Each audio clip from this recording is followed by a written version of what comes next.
Class 10 আশা করি তোমরা সবাই খুব ভালো আছো। তো দেখো আজ তোমাদের ভূগোল বিষয়ের 5 নম্বরের ইম্পর্টেন্ট বা গুরুত্বপূর্ণ প্রশ্নপত্রগুলি দেখে নাও, ঠিক আছে।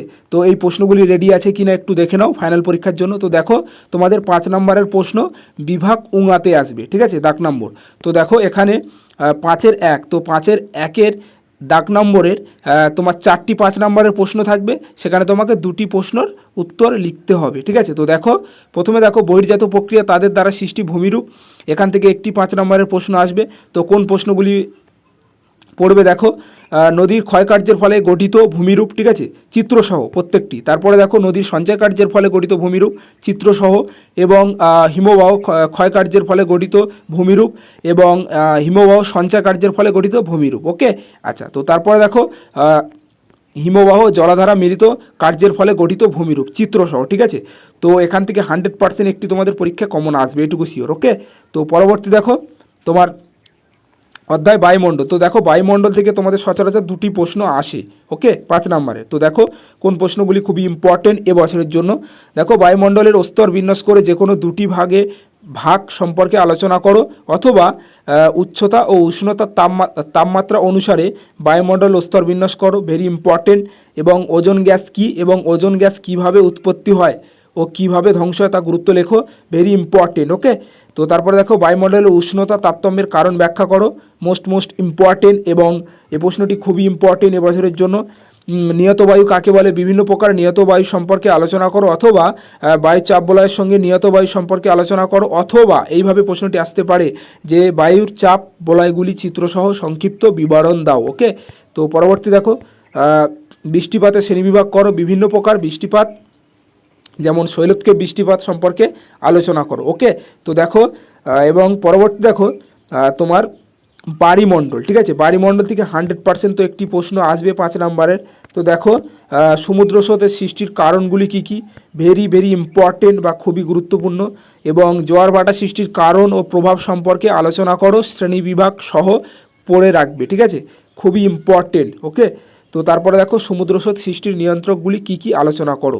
তো এই ছিল তোমাদের তোমার 5-এর 1-এর দাগের প্রশ্নগুলি, ঠিক আছে, এর মধ্যে আসবে। তো দেখো তোমাদের এখানে সব পড়ার দরকার নেই, যদি তুমি মনে করো যে সব পড়বে তাহলে পড়তে পারো। ওকে, তো দেখো এর মধ্যে তুমি যেহেতু তোমার 4টি প্রশ্ন থাকবে, তো তোমাকে 2টি প্রশ্নের উত্তর লিখতে হবে। তো তুমি দেখো যে কোনো 2টি অধ্যায় টার্গেট করবে, ঠিক আছে, হয় তুমি বায়ুমণ্ডল করো এবং তার সঙ্গে তুমি বহির্জাত প্রক্রিয়া, ঠিক আছে, বা তুমি বহির্জাত প্রক্রিয়া অধ্যায়টি এবং তার সঙ্গে বায়ুমণ্ডল, ঠিক আছে, এই 2টি অধ্যায় তুমি টার্গেট করতে পারো। ওকে, তো ইম্পর্টেন্ট প্রশ্নগুলি বলে দিলাম। এবং পরবর্তী দেখো দাগ নম্বর দেখো তোমার 5-এর 2। তো দেখো 5-এর 2-এও সেম, ঠিক আছে, 5-এর 2-এও তোমাদের 4টি 5 নম্বরের প্রশ্ন থাকবে, সেখানে তোমাকে 2টি প্রশ্নের উত্তর লিখতে হবে। তো দেখো তোমাদের সমস্ত অধ্যায় থেকে ইম্পর্টেন্ট প্রশ্নগুলি দেখে নাও। তো দেখো প্রথমে আছে ভারতের প্রাকৃতিক ভূগোল, ঠিক আছে, এখান থেকে একটি 5 নম্বরের প্রশ্ন আসবে। তো কি প্রশ্ন দেখো, ভারতের পূর্ব পশ্চিম উপকূলে সমভূমির পার্থক্য, ভেরি ইম্পর্টেন্ট। এবং পরবর্তী দেখো ভারতের জলবায়ু নিয়ন্ত্রক বা বৈচিত্র্যের কারণ কি, অথবা এইভাবে প্রশ্নটি আসতে পারে যে ভারতের জলবায়ুর বৈশিষ্ট্যগুলি আলোচনা করো, ভেরি ইম্পর্টেন্ট। ওকে, তো পরবর্তী দেখো ভারতীয় জলবায়ুতে মৌসুমি বায়ুর প্রভাব গুরুত্ব আলোচনা করো, ঠিক আছে, খুবই ইম্পর্টেন্ট। এবং তারপরে দেখো তোমার উত্তর দক্ষিণ ভারতের নদ নদীর পার্থক্য লেখো। এবং পরবর্তী দেখো তোমার জল সংরক্ষণ বলতে কী বোঝো, জল সংরক্ষণের বিভিন্ন পদ্ধতি আলোচনা করো, ঠিক আছে। তো পরবর্তী অধ্যায় দেখো ভারতের কৃষি। তো তোমরা জানো ভারতের কৃষি থেকে তো একটি প্রশ্ন 100% আসবে। তো তার মধ্যে এবছরের জন্য খুবই ইম্পর্টেন্ট, ভেরি ইম্পর্টেন্ট যে প্রশ্নটি তোমরা খুব তাড়াতাড়ি রেডি করবে। তো দেখো এর মধ্যে দেখে রাখবে যেমন চা, ধান, গম, ঠিক আছে, এই 3টি খুবই ইম্পর্টেন্ট, ঠিক আছে। তার সঙ্গে তোমরা কফি দেখবে এবং কার্পাস, এগুলিও দেখে রাখবে। ওকে, আচ্ছা। তো তারপরে দেখো ভারতের শিল্প। তো দেখো ভারতের শিল্প থেকেও 5 নম্বরের একটি লং প্রশ্ন আসবে। তো দেখো তার মধ্যে যেমন পূর্ব ভারতের লৌহ ইস্পাত শিল্প কেন্দ্রীয় ভবনের গড়ে ওঠার কারণ কি, এবং ভারতের পশ্চিমাঞ্চলের পেট্রোরসায়ন শিল্প কেন্দ্রীয় ভবনের কারণগুলি কি কি, এবং পরবর্তী দেখো ইঞ্জিনিয়ারিং শিল্প বলতে কি বোঝো, ভারতের ইঞ্জিনিয়ারিং শিল্প গড়ে ওঠার কারণ। ঠিক আছে, তো এখানে এই তিনটির মধ্যে যে কোনো একটি পরীক্ষা 100% আসবে এবছরে। ওকে, তো পরবর্তী দেখো, পরবর্তী অধ্যায় থাকছে তোমার ভারতের জনসংখ্যা, নগরায়ণ, পরিবহন ও যোগাযোগ ব্যবস্থা। ঠিক আছে, তো এখান থেকেও 5 নম্বরে একটি প্রশ্ন আসবে।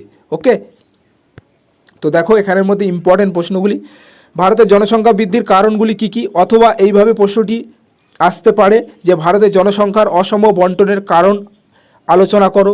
মোস্ট ইম্পর্টেন্ট এই প্রশ্নটি। ওকে, খুবই ইম্পর্টেন্ট বা খুবই গুরুত্বপূর্ণ।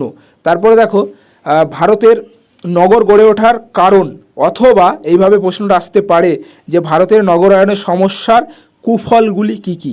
ঠিক আছে, ভেরি ভেরি ইম্পর্টেন্ট। তো দেখো যেহেতু তোমাকে এখানে দুটি প্রশ্ন লিখতে হবে, তো তুমি যে কোনো দুটি অধ্যায় টার্গেট করো। ঠিক আছে, তোমার যে দুটি অধ্যায় সবথেকে ভালো হয় বা তুমি ভালো লিখতে পারবে, ঠিক আছে, তো সেই দুটি অধ্যায়কে তুমি টার্গেট করবে। ঠিক আছে, তো দেখো এখানে যেমন চাইলে তুমি ভারতের জনসংখ্যা, নগরায়ণ, পরিকল্পনা এই অধ্যায়টি তুমি টার্গেট করতে পারো লং প্রশ্নের জন্য 5 নম্বরের, বা ভারতের শিল্প থেকে। ঠিক আছে, তো আমার মতে তুমি এখানে ভারতের শিল্প এবং ভারতের কৃষিকাজ, ঠিক আছে, তো এই দুটি অধ্যায় টার্গেট করতে পারো 5 নম্বরের জন্য, 100% কমন পাবে। ওকে, তো তোমাদের পুরো লং প্রশ্নপত্র সাজেশান দেওয়া হলো, এবং পরবর্তী ভিডিও তোমাদের 3 নম্বর এবং 2 নম্বরের ফুল সাজেশানপত্র দিয়ে দেবো। ওকে, তো ভিডিওটি সম্পূর্ণ দেখার জন্য অসংখ্য ধন্যবাদ।